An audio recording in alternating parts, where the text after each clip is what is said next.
ಸಖತ್ ಖಾರ ಬಣ್ಣ ಮತ್ತು ರುಚಿ ಆಚಿ ಚಿಲ್ಲಿ ಪೌಡರ್. ದೇಹದಲ್ಲಿ ಅತಿಯಾಗಿ ಕೊಬ್ಬು ಶೇಖರಣೆಯಾದಾಗ ಬೊಜ್ಜು ಬರುತ್ತೆ.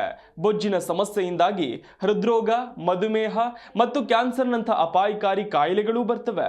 ಅದರಲ್ಲೂ ಕರುಳು ಆರೋಗ್ಯವಾಗಿದ್ದರೆ ಜೀರ್ಣಕ್ರಿಯೆ, ರೋಗ ನಿರೋಧಕ ಶಕ್ತಿ ಉತ್ತಮವಾಗಿರುತ್ತೆ. ಜೀರ್ಣಕ್ರಿಯೆಗೆ ಕರುಳಿನ ಆರೋಗ್ಯವೇ ಪ್ರಧಾನ. ಆ ನಿಟ್ಟಿನಲ್ಲಿ ಆರೋಗ್ಯಪೂರ್ಣ ಜೀರ್ಣಕ್ರಿಯೆ ಮೂಲಕ ಬೊಜ್ಜು ನಿವಾರಣೆ ಹೇಗೆ, ಆಹಾರ ಪದ್ಧತಿಯಲ್ಲಿ ಯಾವೆಲ್ಲ ಬದಲಾವಣೆಗಳನ್ನು ಮಾಡಿಕೊಳ್ಳೋದ್ರಿಂದಾಗಿ ಕೊಬ್ಬು ಕರಗಿಸಬಹುದು ತೋರಿಸ್ತೀವಿ ನೋಡಿ.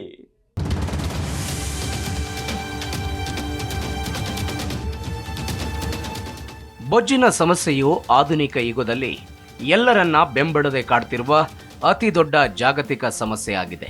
ಬೊಜ್ಜು ದೇಹದ ಆಕಾರದ ಮೇಲೆ ಮಾತ್ರ ಪರಿಣಾಮ ಬೀರೋದಿಲ್ಲ, ಜೊತೆಗೆ ಸಂಪೂರ್ಣ ಆರೋಗ್ಯ ಹಾಗೂ ಯೋಗಕ್ಷೇಮದ ಮೇಲೆ ಪರಿಣಾಮ ಬೀರುತ್ತೆ. ದೇಹದಲ್ಲಿ ಅತಿಯಾಗಿ ಕೊಬ್ಬು ಶೇಖರಣೆ ಆದಾಗ ಬೊಜ್ಜು ಬರುತ್ತದೆ. ಬೊಜ್ಜಿನ ಸಮಸ್ಯೆಯಿಂದ ಹೃದ್ರೋಗ, ಮಧುಮೇಹ ಮತ್ತು ಕ್ಯಾನ್ಸರ್ನಂಥ ಅಪಾಯಕಾರಿ ಕಾಯಿಲೆಗಳು ಬರ್ತವೆ. ಜೀರ್ಣಕ್ರಿಯೆಗೆ ಕರುಳಿನ ಆರೋಗ್ಯವೇ ಪ್ರಧಾನ.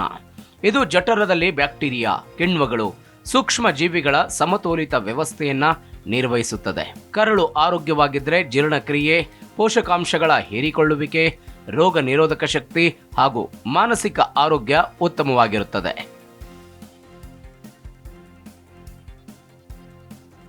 ಮಾನವನ ದೇಹವು ಸಂಪೂರ್ಣವಾಗಿ ಆರೋಗ್ಯವಾಗಿರಬೇಕು ಎಂದರೆ ಜೀರ್ಣಕ್ರಿಯೆ ಹಾಗೂ ತೂಕದ ನಡುವಿನ ಸಂಬಂಧ ಮುಖ್ಯವಾಗಿದೆ.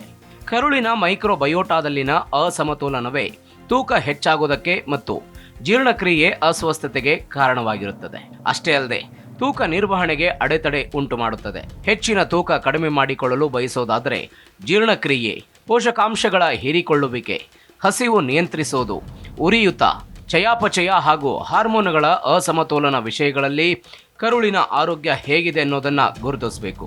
ಇವುಗಳು ಪರಿಣಾಮಕಾರಿ ತೂಕ ನಿರ್ವಹಣೆಗೆ ಸಹಕಾರಿಯಾಗುತ್ತದೆ.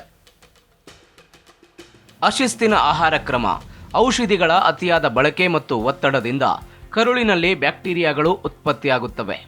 ಇದು ತೂಕ ಹೆಚ್ಚಳಕ್ಕೆ ಹಾಗೂ ಬೊಜ್ಜಿನ ಸಮಸ್ಯೆಗೆ ಕಾರಣವಾಗಬಹುದು. ನಾವೀಗ ಹೇಳುವ ಈ ಸೂತ್ರಗಳನ್ನು ಅನುಸರಿಸುವ ಮೂಲಕ ಕರುಳಿನ ಆರೋಗ್ಯವನ್ನ ಕಾಪಾಡಿಕೊಳ್ಳಬಹುದು, ಜೊತೆಗೆ ಆರೋಗ್ಯಕರವಾದ ತೂಕವನ್ನ ಹೊಂದಬಹುದು. ಆರೋಗ್ಯಕರ ಜೀರ್ಣಕ್ರಿಯೆಗೆ ಹೆಚ್ಚು ಸಸ್ಯಾಹಾರ ಸೇವನೆ ಮಾಡಿ.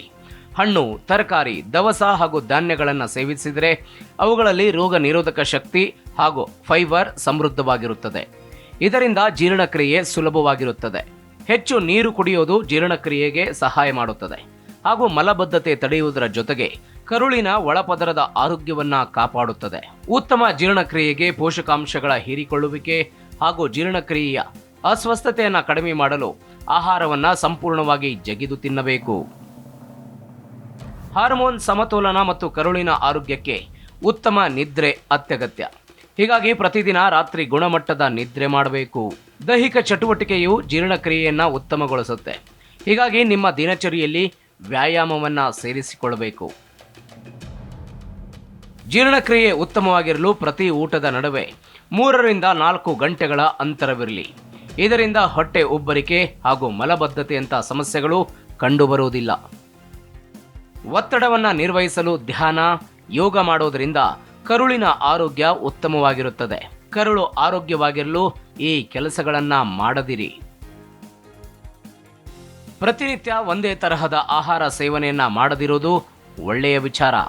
ಈ ರೀತಿ ಮಾಡೋದ್ರಿಂದ ದೇಹಕ್ಕೆ ಅಗತ್ಯ ಪೋಷಕಾಂಶಗಳ ಕೊರತೆ ಉಂಟಾಗುತ್ತದೆ. ಹೀಗಾಗಿ ಹಣ್ಣು, ತರಕಾರಿ, ದವಸ ಹಾಗೂ ಸಿರಿಧಾನ್ಯಗಳ ಸೇವನೆಯಿಂದ ಕರುಳಿನ ಆರೋಗ್ಯಕ್ಕೆ ಅನುಕೂಲವಾಗಲಿದೆ. ಸಂಸ್ಕರಿಸಿದ ಆಹಾರ ಸೇವನೆ ಒಳ್ಳೆಯದಲ್ಲ. ಇದರಿಂದ ಪೋಷಕಾಂಶಗಳ ಕೊರತೆ ಉಂಟಾಗುವುದರ ಜೊತೆಗೆ ಕರುಳಿನ ಆರೋಗ್ಯದ ಮೇಲೆ ಪರಿಣಾಮ ಬೀರುತ್ತೆ. ಹೀಗಾಗಿ ಜೀರ್ಣಕ್ರಿಯೆಗೆ ಬೇಳೆಕಾಳುಗಳು, ದವಸ ಧಾನ್ಯಗಳು, ಹೆಚ್ಚು ಪ್ರೋಟೀನ್ ಇರುವ ಆಹಾರವನ್ನು ಸೇವನೆ ಮಾಡಬೇಕು. ಕೃತಕ ಸಿಹಿ ಪದಾರ್ಥಗಳ ಸೇವನೆಯಿಂದ ಕರುಳಿನ ಆರೋಗ್ಯ ಹಾಳಾಗುತ್ತೆ. ಹೀಗಾಗಿ ನೈಸರ್ಗಿಕ ಪದಾರ್ಥಗಳಿಂದ ತಯಾರಿಸಲಾದ ಜ್ಯೂಸ್ ಹಾಗೂ ತಾಜಾ ಹಣ್ಣುಗಳನ್ನು ಸೇವಿಸುವುದು ಒಳಿತು. ದೈಹಿಕ ಹಾಗೂ ಮಾನಸಿಕ ಆರೋಗ್ಯ ಜೀರ್ಣಕ್ರಿಯೆ ಮೇಲೆ ಪರಿಣಾಮ ಬೀರುತ್ತೆ. ಹೀಗಾಗಿ ಉತ್ತಮ ಆರೋಗ್ಯಕ್ಕಾಗಿ ವ್ಯಾಯಾಮ, ಒತ್ತಡ ನಿರ್ವಹಣೆ ಹಾಗೂ ಸ್ವಯಂ ಆರೈಕೆಗೆ ಸಮಯ ಮೀಸಲಿಡಬೇಕು.